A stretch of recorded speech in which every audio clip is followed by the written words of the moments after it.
বিসমিল্লাহির রহমানির রহিম। সামনে কার্টুন করা এসিটি গ্রিব্যান্ডের 1.5 টনের হট অ্যান্ড কুল সিরিজের এসি।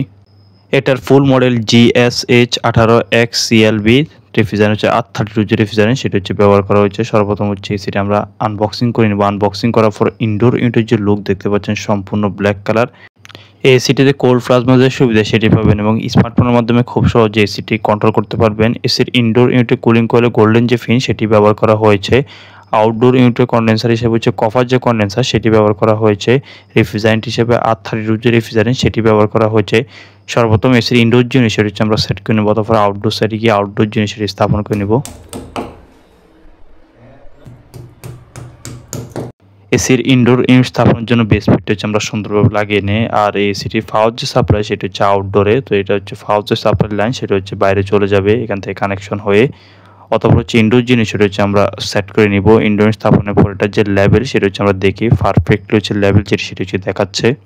এসির ইনডোর স্থাপনের ক্ষেত্রে খেয়াল রাখতে হবে ইনডোর ইউনিট পর্যায়ে যথেষ্ট পরিমাণে খালি জায়গা থাকে যাতে পরবর্তীতে খুব সহজে সার্ভিস এবং রিপেয়ারের যে কাজ সেটি যাতে করা যায়। অতঃপর হচ্ছে আমরা আউটডোর সেটে গিয়ে আউটডোর জিনিস সেটি সেটিংয়ের যে কাজ সেটা হচ্ছে করবো। এদিক দিয়ে হচ্ছে আউটডোর সাইড হচ্ছে সার্ভিস যে পাইপ সেটা হচ্ছে কানেকশন হয়ে এদিকে আসবে। আর স্ট্যান্ড যেটি সেটা হচ্ছে আমরা সুন্দরভাবে হচ্ছে লাগিয়ে নিব।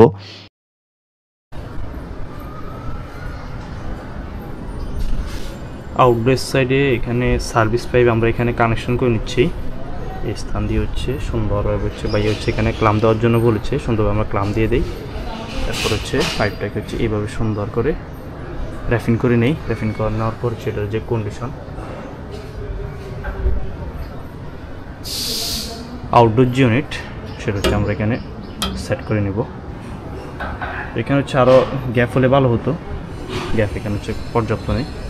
সার্ভিস পাইপ কানেকশন করার পর আমরা এখানে আউটডোর যেটা সেটা হচ্ছে কানেকশন করে নিই।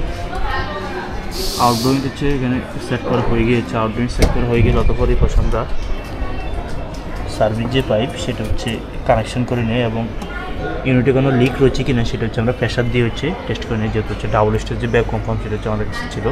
অতপর হচ্ছে এটাকে হচ্ছে আমরা ভ্যাকুয়াম হচ্ছে লাগিয়ে দিই। এটা হচ্ছে এখন ভ্যাকুয়াম হচ্ছে। আর সার্ভিস যে পাইপ সেটার যে কন্ডিশন, এটার পাওয়ার যে সাপ্লাই 1.5 টনের ইউনিট, তবে এটার পাওয়ার সাপ্লাই হচ্ছে আউটডোরে। এখানে পাওয়ার সাপ্লাই যেটা এটা হচ্ছে লাইন আর হচ্ছে নিউট্রাল, আর এটা হচ্ছে ইনডোর যে কমিউনিকেশন সেটা এটা হচ্ছে নিউট্রাল, এটা হচ্ছে কন্ট্রোল, আর এটা হচ্ছে লাইন যেটা। তো এটা তো আউটডোরে পাওয়ার। 1.5 টনের যে মেশিনগুলো এগুলো সবগুলো হচ্ছে নর্মালি ইনডোরে পাওয়ার, তো এটা হচ্ছে আউটডোর থেকে পাওয়ার সাপ্লাইটা হচ্ছে ভিতরে যাবে। এসি স্থাপনের সময় গুরুত্বপূর্ণ একটি বিষয় হচ্ছে ইনডোর আউটডোর পাইপ কানেকশন যে হোল করা হয়, হোলটি যাতে অবশ্যই বন্ধ করা হয়, না হচ্ছে বৃষ্টির যে পানি সেটা হচ্ছে রুমে প্রবেশ করতে পারে এবং ইঁদুর বা পাখি এখানে বাসা করে পরবর্তী হচ্ছে এসির অনেক বড় ক্ষতি করে ফেলবে।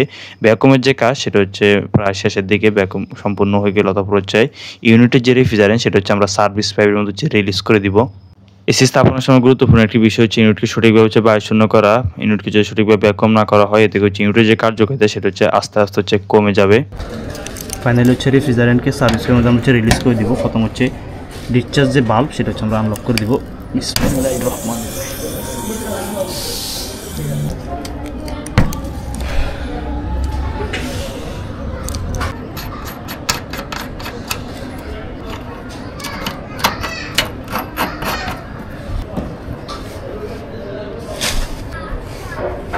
ডেড গ্যাপগুলো সুন্দরভাবে আমরা টাইট দিয়ে দেয় এবং হচ্ছে কাভার যেটি সেটা হচ্ছে আমরা লাগিয়ে নেব। অতঃপর ভিতরে কি হচ্ছে এসিটার কুলিং যে পারফরম্যান্স সেটা হচ্ছে আমরা চালিয়ে চেক করে নিব। আউটডোর সাইডে আমাদের কাজ শেষ, এখন হচ্ছে আমরা সেটা চালিয়ে চেক করে নেবো। এটা হচ্ছে এসির যে রিমোট, এটার যে লুক দেখতে পাচ্ছেন অনেক সুন্দর। আর হচ্ছে ফাইনাল হচ্ছে এসির যে কন্ডিশন, এটা হচ্ছে আমরা এখন রিমোট দিয়ে চালু করব। চালু করে হচ্ছে এটা কুলিং যে পারফরম্যান্স সেটা হচ্ছে আমরা টেস্ট করে নিব। আজকের ভিডিওতে আমরা ইনস্টলেশন করেছিলাম গ্রিব্যান্ডের 1.5 টনের হট অ্যান্ড কুল সিরিজের ইনভার্টার এসি। এটার ফুল যে মডেলটা হচ্ছে GSH18X CLB, রেফ্রিজারেন্ট হচ্ছে R32 যে রেফ্রিজারেন্ট সেটা হচ্ছে ব্যবহার করা হয়েছে। বাসা বাড়ির ক্ষেত্রে এসিটি আপনার সেল সার্ভিস পাচ্ছেন সম্পূর্ণ ফ্রিজে সার্ভিস সেটা হচ্ছে 2 বছর, কম্প্রেসর ওয়ারেন্টি হচ্ছে 12 বছর এবং স্পেয়ার পার্টস হচ্ছে 5 বছর। এসি থেকে ভালো সার্ভিস পেতে নিয়মিত হচ্ছে এসির যে এয়ারফিল্টার সেটা হচ্ছে পরিষ্কার রাখুন। দীর্ঘদিন যাবত যদি এসি বন্ধ রাখা হয় তাহলে হচ্ছে রিমোট থেকে অবশ্যই ব্যাটারিগুলো খুলে রাখবেন। আর কোম্পানি থেকে ফ্রিজের সার্ভিস সেগুলো হচ্ছে অবশ্যই নিয়ে নেবেন। এসির পাওয়ার সাপ্লাইয়ের জন্য হচ্ছে সঠিক মানে পাওয়ার যে কেবল সেটা হচ্ছে নির্বাচন করুন। সকেট এবং প্লাগ হচ্ছে অবশ্যই ভালো মানের ব্যবহার করবেন। এসি স্থাপনের পর টেকনিশিয়ানদের কাছে দেখে নেবেন কীভাবে এসির যে এয়ার ফিল্টার সেটা পরিষ্কার করতে হয়। এটি হলো এসির এয়ার ফিল্টার, এটা হচ্ছে উপরের স্থানে হচ্ছে থাকে।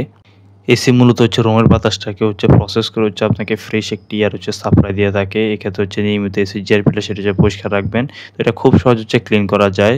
লকের মধ্যে হচ্ছে এখানে প্রেস করলে হচ্ছে এয়ার যে ফিল্টার সেটা হচ্ছে খুব সহজে হচ্ছে খুলে আসবে এবং হচ্ছে আবার পুনরায় লকের মধ্যে প্রেস করলে হচ্ছে এয়ার যে ফিল্টার সেটা হচ্ছে খুব সহজে হচ্ছে এটি বসে যাবে।